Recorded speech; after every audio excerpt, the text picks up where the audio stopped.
Fall is finally here, and while I am excited about things like pumpkin spice lattes and hoodies and sweaters and cooler weather, fall is more than just a time to enjoy those things. Fall is also a time to intentionally set aside time to let go, to reflect, and to rest. And I want to spend a little bit of time talking about each one of those things.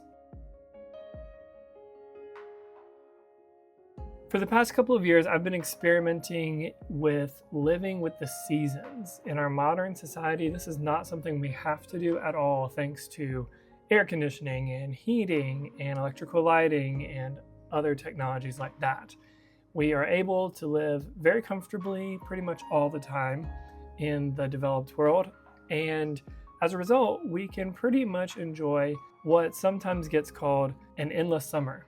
However, I'm convinced that humans are meant to live season to season, and in order to do that, we probably will have to be more intentional than maybe some of our ancestors were. I'd like to start with fall because for most of us, we've been living in summer for a really long time.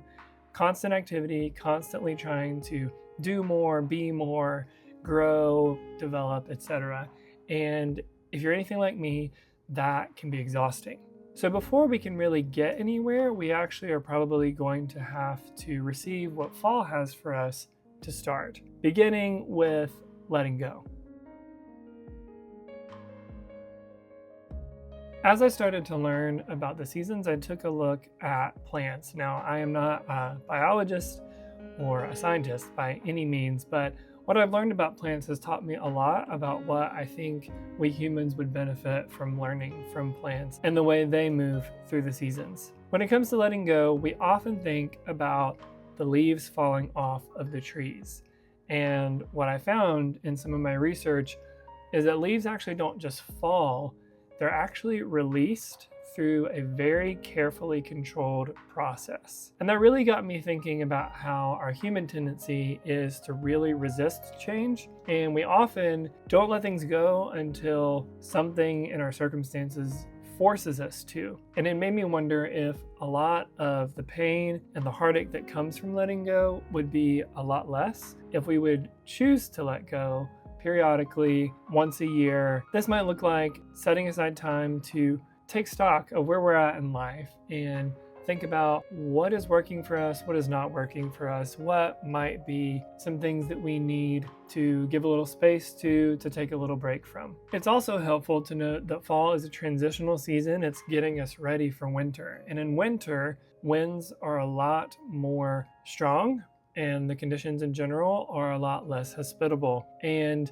letting go of leaves for trees makes them a lot more capable of sustaining the violence of the winter season in terms of its winds and its more extreme conditions. Again, in the same way, a lot of times we go through life trying to hold on to so much that when more violent or more uncomfortable or unsettling seasons of life come around, like winter, we are actually carrying too much, more than we are meant to be carrying, and that is why we have such a hard time moving through those seasons. So very practically, what it might look like to let go might be releasing people, objects, habits, dreams, ideas, and expectations that are not leading to growth for us and for the people around us. Another way to let go might be to spend some time journaling. I'm a big advocate of journaling,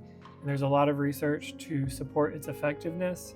But during fall, it might be helpful specifically to spend some time journaling what is hurtful right now, what feels painful, what feels stuck. And these things, our emotions, are telling us they are always signs that are letting us know when something is not working, if it's painful or hurtful, or if it feels stuck or hopeless. And we would do well to listen to these emotions, to listen to these feelings, and to maybe start asking some questions about what it might look like to release these things intentionally. Finally, sometimes we find ourselves stuck or we find ourselves in pain or hurt because we simply don't know how to let go, and that might require seeking guidance, whether that's from a trusted friend or a mentor or even a mental health professional. Another thing that I think that fall is all about is reflection, and this kind of goes hand in hand with letting go.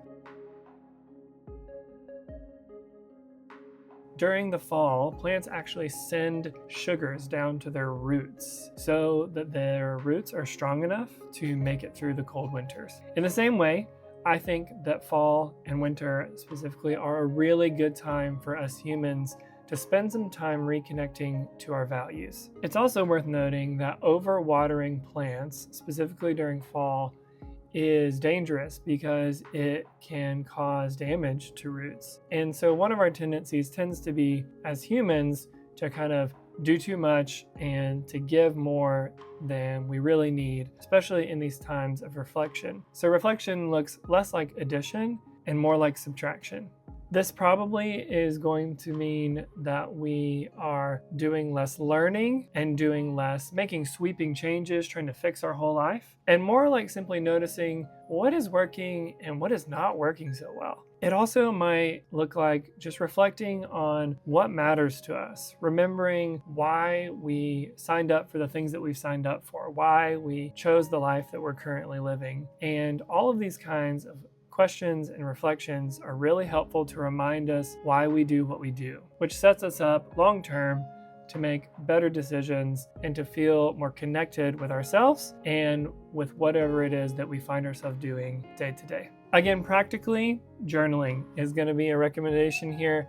Spend time journaling, just taking stock of where you currently find yourself. What about your home life, your work life, your relationships, your internal world, your external world? What, again, is working? What is not working? What do you wish you could be doing? What do you wish you could stop doing? All of this information is really helpful to be aware of because it's going to set us up when we get back around to spring and summer to start taking action. But if we don't know where we stand, we can't make really informed decisions. Another thing that can be helpful during this season is to read books, listen to podcasts, reconnect with people who specifically are going to reconnect you to what matters most to you. Again, it's really important, I think, to delineate between things that we are trying to learn and grow in and things that are already part of who we are and are already connected to who we want to become,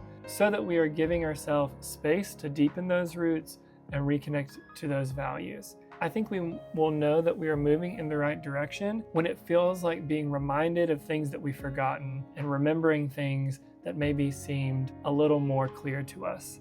And in the midst of activity and the busyness of life, sometimes we just seem to lose hold of. Finally, I think there's a real value in just allowing ourselves space in this season to allow our mind to wander. If you're like me and you love listening to music or a podcast or the news, then you're going to find this one a little bit harder probably. But just spending time in silence, whether that's on your car ride home or taking a walk without any music, or just sitting on the couch for a couple of minutes first thing in the morning, at the end of the day, during a lunch break, just to let your mind move and do its thing. From there, it can be helpful to just notice what comes up for you. Oftentimes, our mind is very good at telling us what is important right now because the things that we find ourselves thinking about without consciously choosing them are trying to get our attention. And rather than trying to steer them one way or the other, it can be really helpful to just notice. And over time, we may come up and find that there are themes that start to develop that will be really helpful as we move forward. And finally, fall is a time for rest. During the fall season, plants are getting ready to enter into the plant equivalent of hibernation. They really don't grow during this time, and us humans really would benefit from taking time to do the same. Again, there's this idea in our culture that we should be living in an endless summer where progress is always going up and to the right on the graph, and that we should always be getting better, always improving, always moving forward. And I am all about all of those things. However, they are unrealistic expectations of us. We are just humans. And by the end of the summer, many plants are insect eaten, damaged, and diseased. And very similarly, just the toll that life takes on us, especially when we're busy and when we're working really hard and giving ourselves to the people in our lives, all of that takes a toll on us over time. Both plants and us humans need time to recover and to heal from everything that happens from the life that we're living through spring and through summer. When we take this extended time to rest and recover, it gives us what we need to heal and to nourish the growth that will come in the seasons ahead. And finally, rest during this season might look like scheduling a nothing night once a week where you just commit to being at home doing nothing. I know that might seem like a pipe dream for some of us who are very busy, but if we set aside the time and prioritize it accordingly over the scope of a week or a month, we may find that it ends up being a lot more achievable than we once thought. Another idea would be to just reduce commitments during the fall and going into the winter in general. This might mean, in general, just saying no more often than we usually have been for the past couple of months. Another thought is to put devices away when the sun goes down. There's a lot of research that says that using our devices close to bedtime is really not good for our sleep, and that artificial light after sundown is also really not supportive for getting good rest. And so, at the very least, from a physical standpoint, it benefits our sleep, but we could also set aside that time once the sun goes down to just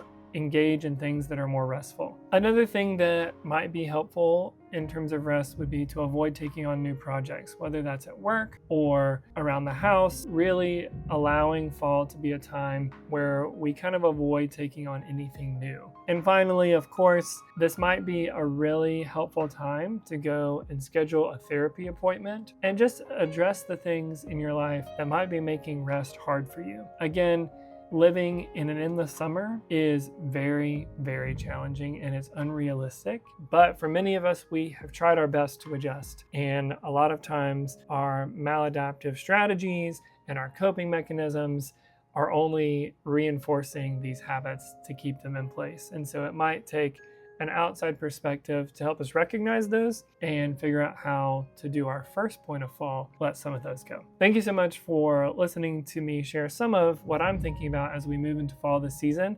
I hope that some of it has maybe brought out some things that you haven't thought about and that maybe you'll be able to move through this fall a little more intentionally. Let me know down in the comments what stands out the most to you and if you think that I've missed anything that fall is about. Also, if you would be so gracious, I would appreciate it if you would subscribe and like this video, as it helps me ensure that other people get to see it too. Beyond that, I hope you go and get your pumpkin spice latte and that you have an amazing day.